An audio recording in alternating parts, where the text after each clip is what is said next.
এবারে ঈদে একটা সুন্দর বিনোদন উপভোগ করার জন্য চলে আসলাম আবার সেই সাফিনা পার্কে। আজকে আমি চতুর্থবারের মতো সাফিনা পার্কে আসলাম। আপনাদেরকে দেখাবো ঈদের সময়কার পরিস্থিতি সাফিনা পার্কের, আর আপডেট প্রাইসগুলোও জেনে দেবো কোনটা কোনটা আপডেট হয়েছে। চলুন তাহলে।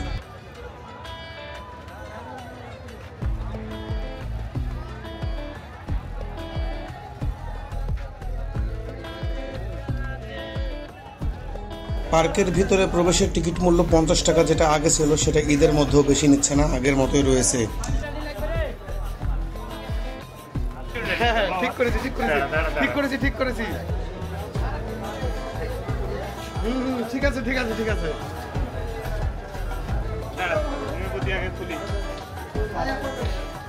তো তোমার কতদিন পর আসলি? আমি এখানে 4 বছর। পর। আমি তো অনেকদিন পরে আসলাম।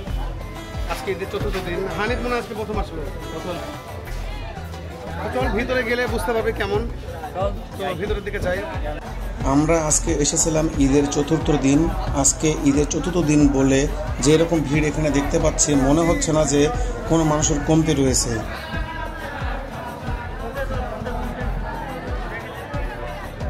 এখন ঘড়িতে বাজে 1টা 12, মানে এখন একদম দুপুর। তো এই সময় আসার পরে এরকম খরা রোদের ভিতরে অতটা ভালো লাগছিল না। আপনারা যদি সাফিনা পার্কে আসতে চান তাহলে আপনাদেরকে পার্কের গেটে উপস্থিত হতে হবে 4টার সময়। 4টার দিকে আসলে এখানে খুবই সুন্দর একটা ফিল পাবেন।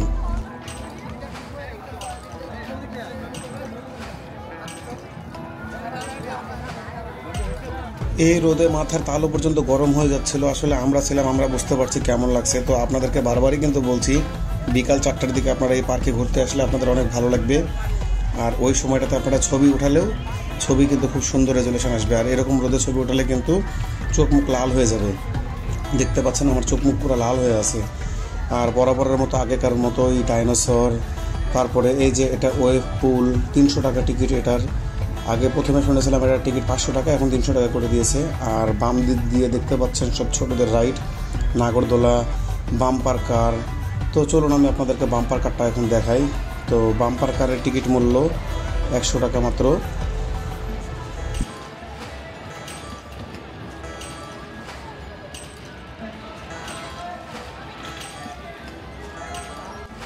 এই পার্কের সবচেয়ে আকর্ষণীয় রাস্তা হচ্ছে এই ফুলের টবের রাস্তাগুলা। ফুলের টবের ভিতরে যে ফুলগুলো রয়েছে এগুলো কিন্তু একদম অরিজিনাল ফুল। চলুন আপনাদেরকে দেখাই সামনে থেকে।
আপনারা যে চলন্ত ট্রেনটা রাস্তাতে চলছে দেখতে পাচ্ছেন, এই ট্রেনে করে আপনারা পুরো সাফিনা পার্ক রাউন্ড দিতে পারবেন।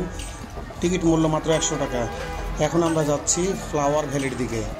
সামনে যেই উঁচু পাহাড়টা দেখতে পাচ্ছেন এটাই হচ্ছে ফ্লাওয়ার ভ্যালি। ফ্লাওয়ার ভ্যালি বলার কারণ এখানে বিভিন্ন ধরনের ফুল রয়েছে, ডাইনোসর রয়েছে। এখানকার টিকিট মূল্য 30 টাকা মাত্র। এখনই ঢুকবি?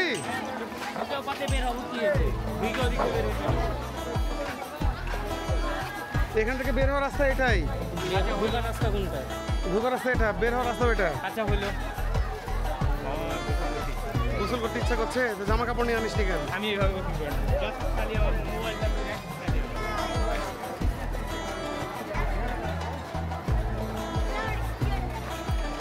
টিকিট কেটে নেওয়ার পরে এখন আস্তে আস্তে আমরা ফ্লাওয়ার ভ্যালির দিকে রওনা দিলাম। কিন্তু আকাশে রোদের জন্য এতটা তাপ লাগছে মাথায়, যেটা বলে বোঝানোর মতো না। আপনারা হয়তো বা বুঝতে পারছেন কিন্তু অনুভব করতে পারছেন না। আপনাদেরকে বারবার বলছি, আপনারা কখনো সকাল 10টা-11টার দিকে এই পার্কে আসবেন না। আপনারা আসবেন দুপুর 3টা-4টার পর থেকে রোদের তাপ কমা শুরু হয়। ওই সময় আপনারা কিন্তু এখানে আসলে মজাটা করতে পারবেন, রিয়েল মজাটা পার্কের। এই পুরো পাহাড়ের পাশ দিয়ে যে লেকটি দেখতে পাচ্ছেন, এই লেকেই এই স্পিডবোটটি চলবে। এই স্পিডবোটের প্রাইস মাত্র 100 টাকা জনপ্রতি।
সামনে যে রেস্টুরেন্টটি দেখতে পাচ্ছেন, এটি হচ্ছে সাফিনা পার্ক ফুড কর্নার। তো এখানে আমরা ঢুকবো এখনই। তার আগে আপনাদেরকে ডান সাইডের পরিবেশটা দেখিয়ে দিই। এটা হচ্ছে একটা, বুঝতে পারলাম না কি এটা, কিন্তু এখানে সবাই ছবি উঠাচ্ছে এই রোদের মধ্যে এত কষ্ট করে। তো এখন আমরা যাব সাফিনা পার্ক ফুড কর্নারে। আর এখানে দেখতে পেলাম যে আসলে অনেকে বসে থেকে খাওয়া দাওয়া করছে, কিন্তু আমাদের কাছে খাবারটা একদম জঘন্য লেগেছে। সাফিনা পার্কের সবচেয়ে জঘন্য জিনিস আমার কাছে এটাই লেগেছে।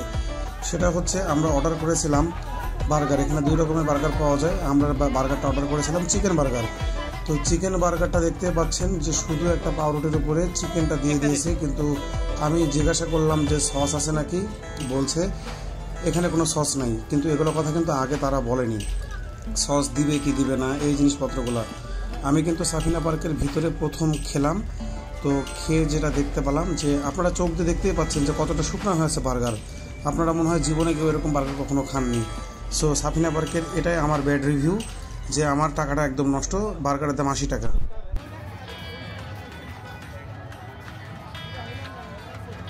বন্ধুরা, আজকের ভিডিওটা এতক্ষণই ছিল। এখন আমরা বাসার দিকে রওনা দিব।